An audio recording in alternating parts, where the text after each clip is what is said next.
In this video, we'll learn how to calculate loudspeakers wired in parallel.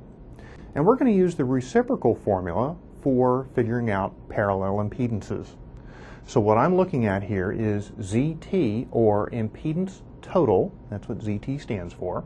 And the reciprocal formula here is 1 over Z plus 1 plus 1 over Z plus 2 plus 1 over Z plus 3 plus whatever other loudspeakers you may have wired in parallel.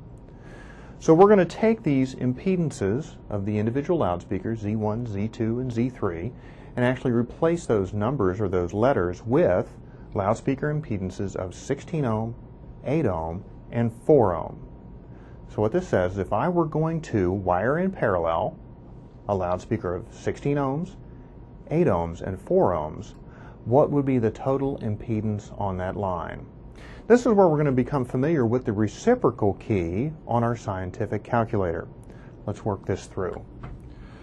So the impedance total, again, it's 1 over, and I'm going to take the 16 here, that 1/16th, I'm going to hit 16 and use my reciprocal key, and it gives me 0.0625. I'm going to do the same thing with 8 here. Enter 8.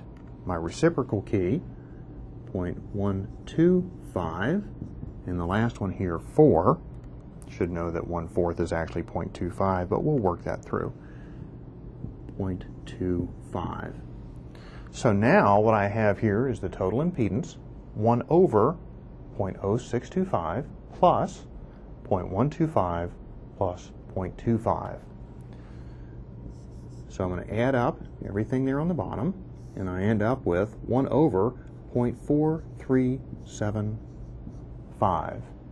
And again, I'm going to use my reciprocal key here, 0.4375, hit my reciprocal key, and the total impedance, if I were to wire in parallel a 16 ohm, 8 ohm, and 4 ohm loudspeaker, the result that I have here is 2.29 ohms worth of impedance would be expected.